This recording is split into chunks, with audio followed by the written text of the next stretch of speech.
শুভ সকাল বন্ধুরা, তোমরা যে যেখানে আছো নিশ্চয়ই তোমরা সবাই খুব ভালো আছো। আমিও খুব ভালো আছি। রঙের দুনিয়া ব্লগ 38-এ তোমাদের প্রত্যেককে স্বাগতম জানাচ্ছি। ঘড়িতে বাজে এখনে 7:30। এখন থেকে ব্লগটা স্টার্ট করছি। আশা করছি ব্লগটা তোমাদের ভালো লাগবে। এই দেখো, ঘুম থেকে উঠে এরকম একটা সারপ্রাইজ পাইতে কার না ভালো লাগে বলো। আমি ঘুম থেকে উঠেছি, দিয়ে গেছে আগেই। এবার আমি তো উঠি 7:30টার মধ্যে উঠি। ঘুম থেকে উঠি, আমি তো দেরি করি ঘুম থেকে উঠি। তারপরে উঠে এবার দরজা খুলেই আমি না কাঁঠালটা দেখতে পাচ্ছি। আমার বন্ধু এসে বারান্দায় রেখে গেছে। এটা কিন্তু কাদা কাদা উপর থেকে ফেলেছে না, ওই বৃষ্টি হয়েছিল সেই মাটি ভরেছে। আমি তো ভেবেছি মানে পচা পচা, কিন্তু পচা না। তারপর তো আমি কাঁঠালটাকে ভেঙেছি, কিন্তু আমাদের ঘরে কেউ খায়নি। মানে আমার দুই দেওয়ার খেতে খুব ভালোবাসে, ওরা কেউ খায়নি। আমি ছোটো মেয়ের আমি স্কুলে মেয়েকে পাঠাইনি, শরীরটা বেশি ভালো না। অন্যদিন তো সকাল এই টাইমে স্কুলে চলে যাই। আজকাল শরীরটা এতটাই অঙ্গগুছি করার পর থেকে মানে শরীরটা প্রচণ্ড দুর্বল হয়ে গেছে, কিছু ভালো লাগছে না শরীরে। আর মেয়েদের একটা সমস্যা তো আছেই, জানো সবাই নিশ্চয়ই। সেই কারণে আরও বেশি শরীরটা খারাপ হয়ে গেছে। তাই কি স্কুলে যাবো ভেবেছিলাম, কোমর এত যন্ত্রণা করছে, শরীরটা এত খারাপ লাগছে, আর যাওয়া হয়নি। তারপর যাই হোক, আমি কাঁঠালটাকে ভেঙেছি পুরো পাকা, মানে ভাঙার পরে মানে একদম পাকা অবস্থায় দিয়েছে। আর কাঁঠালগুলো না খুব মিষ্টি, ওদের গাছের কাঁঠাল। আর আমার বন্ধু জানে যে আমি কাঁঠাল খেতে খুব ভালোবাসি। আমরা চারজনই কাঁঠাল খেতে খুব ভালোবাসতাম। আমার বর, আমার দুই মেয়ে, আমি কাঁঠাল খেতে খুব ভালোবাসি। সে কারণে ও কাঁঠাল যখনই হয়, গাছের কাঁঠাল আমাকে আম কাঁঠাল সবই দিয়ে যায়। ওর কাছে যা যা হয়, পেঁপে হলে পেঁপে, যখন যেটা হয় সেটাই দিয়ে যায়। আর আমি তোমাদেরকে বলছিলাম না, আমার মেশিনটা নিয়ে প্রচণ্ড ঝামেলা হচ্ছিলো, চালাতে পারছিলাম না। এই দাদাকে ফোন করেছিলাম দুদিন আগে, দাদা আসেনি, ভুলে গেছে। আজকে এসছে। তাই এবার দেখি ভিতরে খুলে টুলে সমস্ত। আমি তো আর এত কিছু করতে পারি না, আমার যতটা পারি ততটা করার চেষ্টা করি, হয় না। তারপরে আমি ওনাকে বললাম যে আপনি তো দেখি ভালো করে করে দিন। আমাকে একদম উনি নিজের মতন করে দিয়ে যান। দেখো সমস্ত সে মেশিনের উপরে যত জিনিসপত্র ছিল সব আমি বিছানার উপরে রেখেছি। ওই দাদা আবার বলছে অসুবিধা লাগে না, বিরক্ত লাগে না যে এই সমস্ত এত জিনিসপত্র নামিয়ে নেমে কাজ করতে। আমরা কী করবো বলুন দাদা, একটা ঘরের মধ্যে ভীষণ অসুবিধা হয়ে যায়, আপনার কিছু করার নেই না। ওই জন্য নামিয়ে রেখে ওখানটায় বিছানার উপরে রেখেছি। শাড়ি টাড়িগুলো সব পিকো করছিলাম, পিকো করার শাড়িগুলো ছড়ানো ছেটানো সব আমি বিছানার উপরে রেখেছি। এবার দাদা যখন চলে যাবে আবার সমস্ত কিছু আমি গুছিয়ে রেখে দিতে হবে। মানে আমার কাজ আবার এক্সট্রা বেড়ে গেল। এমনি শরীরটা ভালো নেই, আমার কাজ বেড়ে গেল। আর কী করার, কিন্তু আমার এই মেশিনটা শাড়িটা করার দরকার বেশি ছিল।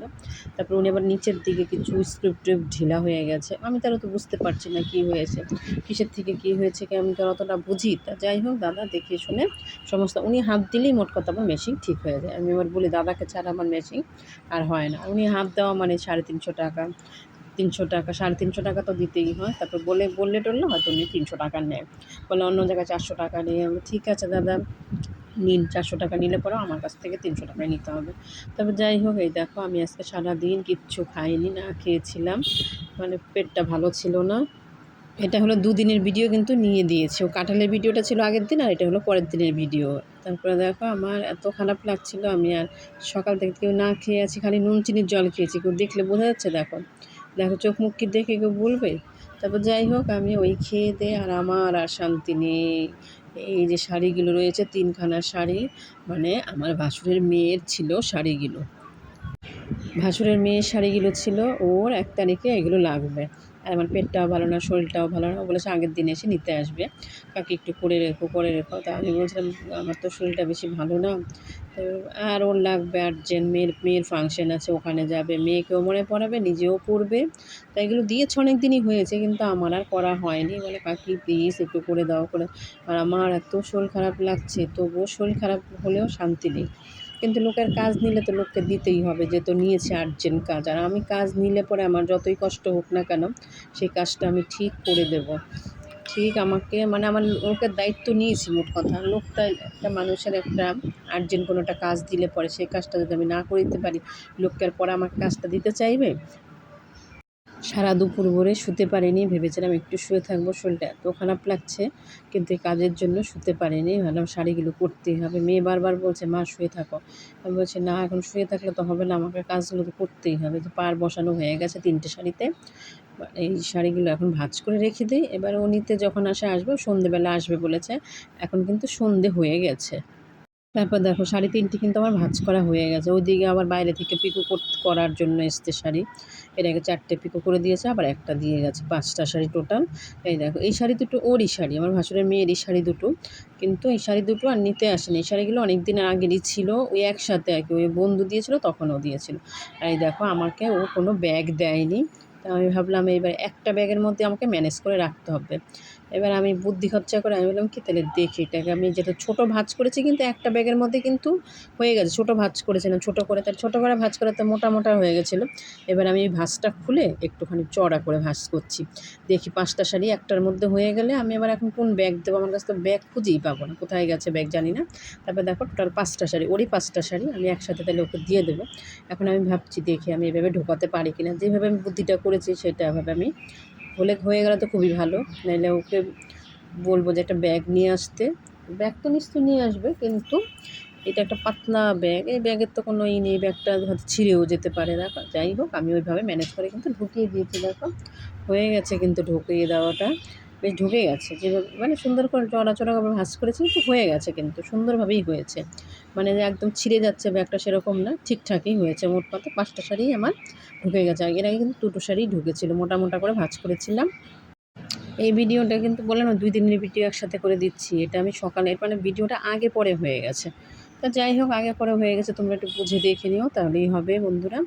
এই দেখো আমি কর্ড বার করার জন্য এসেছি। এই যে আমি যে কর্ডের এটা করছিলাম ব্যাগটা না, ওই ব্যাগটার মধ্যে যে বৌদি ব্যাগ ছিল ওনাকে দেখিয়েছিলাম, সেই ব্যাগটা উনি বলছিল যে ব্যাগটা আরেকটু বড় বানাবে। আর এইটা কিন্তু আরেকটা ব্যাগের ডিজাইন, এইটা অরেঞ্জ কালার, কিন্তু কালারটা এই ডিজাইনটা কিন্তু আমি উঠাচ্ছিলাম, কিন্তু এগুলোকে না জুড়ে জুড়ে করতে হয় আর প্রচুর খাটুনি। এটা আমি অর্ধেক অবস্থা করে রেখে গিট পাকিয়ে তারপর না করতে হয়। এবার না আমি আর করিনি, আমার আর ভালো লাগছিল না, করতে ইচ্ছে করছিল না। দেখো আমি এই দেখো সমস্ত কিন্তু এই দেখো গিট, এই দেখো ব্যাগটা কিন্তু করলে পরে সুন্দর হবে। এই ধরনের ব্যাগ আমি অনেকগুলো করেছি, একটা দুটো না, একটা মাল্টি কালারে করেছিলাম, অরেঞ্জ দিয়ে করেছিলাম, লাল দিয়ে করেছি, সবুজ লালে, মানে অনেকগুলো ব্যাগ, এগুলো সবই সেল হয়ে গেছে। আমার ব্যাগটা যখন তৈরি হবে না, ব্যাগটা দেখার মতন হবে। এটা অনেক ব্যাগই তোমার অর্ধেক করে অবস্থায় পড়ে আছে। এটা অনেক দিন ধরে, তখন আমার বর একদম সুস্থ। এই যে দেখো এই মালাইকর তোমাদের সাথে এর আগেও শেয়ার করেছিলাম।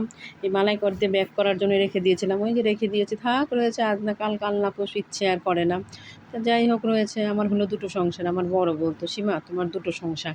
তাই আমি বলছি কেমন বলে কি যে তোমার এইগুলো নিয়ে সমস্ত একটা নিয়ে সংসার, মানে সত্যি মানে কত যে জিনিস আছে না, মানে কি আর বলবো, তোমরা না দেখলে বুঝতে পারবে না। মানে আমার যে কত জিনিসপত্র খাটের তলায় রয়েছে, মানে সব তো আর বার করা সম্ভব হয় না, যে কটা পেরেছি বের করে। আর এই গোল্ডেনটা দিয়ে করলে না দারুণ লাগবে। যখন গোল্ডেনটা আমি কী করেছি, কী করার জন্য ঢুকেছি জানো তো, কোনো স্যাম্পেল খুঁজে পাচ্ছিলাম না। এই যে দেখো ঘোড়া করছিলাম না, ঘোড়ার স্যাম্পেলটা এর আগে খুঁজেছিলাম, পাইনি। আমি কিন্তু প্রত্যেকটা জিনিসেরই স্যাম্পেল করে রেখে দিই। এইবার আমি গণেশ করবো আরেকটা, আবার সেই গণেশ করার জন্য গণেশের স্যাম্পেল খুঁজে পাচ্ছি না। এইতে দেখো টিয়া পাখি করেছিলাম, টিয়া পাখি। তারপরে এই যে দেখো সিংহ করেছিলাম, সিংহর স্যাম্পেল। এইদিকে হাঁস করেছিলাম, হাঁসের স্যাম্পেল। মানে যেগুলো থেকে হাঁস টাস তো কিছুই নেই এখন আমার কাছে। টিয়া পাখিও করতে হবে আমার, প্রত্যেকটারই এবার করে। আর এই দেখো মুরগি করেছিলাম, মুরগির স্যাম্পেল, মানে প্রত্যেকটারই স্যাম্পেল করে। আর এই যে এই দুধটা গণেশের, এই দুধটা, এই স্যাম্পেল খোঁজার জন্য খাটের তলায় ঢুকেছিলাম। দেখো খুঁজেই পাচ্ছিলাম না, খুঁজে তার অবশেষে পেয়েছি। ভিডিওটা ভালো লাগলে একটা লাইক করতে ভুলবে না। যারা চ্যানেলটাকে সাবস্ক্রাইব করোনি প্লিজ করে দিও, পাশে থাকা বেল আইকন অল করে দেবে, নোটিফিকেশান তোমাদের কাছে সবার আগে পৌঁছে যাবে। এই দেখো যে আমার 2টো সংসার দেখেছো, কত জিনিসপত্র আরও খাটের তলায় রয়েছে, আরও যে কত রয়েছে, অত কিছু আর এখন বার করা সম্ভব হয়নি। যে কটা আমার দরকার ছিল আমি স্যাম্পেলটা খোঁজার জন্য, তাও যদি আমি স্যাম্পেলটা না পেতাম আরও খাটের তলা থেকে আরও জিনিসপত্র বার করতাম। মোটামুটির মধ্যে আমি কটটাও পেয়ে গেছি, স্যাম্পেলটাও পেয়ে গেছি, সেই জন্য আমার আর বার করতে হবে না। আরও এরকম প্যাকেট অনেক রয়েছে খাটের তলায়। আর কী করবো বলো, আবার সব ঢোকাতে হবে এখন। খাটের তলায় ঝাড় দিয়ে আবার পরিষ্কার করে আবার সব কিছু ঢুকিয়ে দেবো আবার। আজকের ভিডিওটা বন্ধুরা এখানেই শেষ করলাম। সবাই ভালো থেকো, সুস্থ থেকো। দেখা হবে সব্বাইয়ের সাথে পরবর্তী ভিডিওতে। সব্বাইকে টাটা।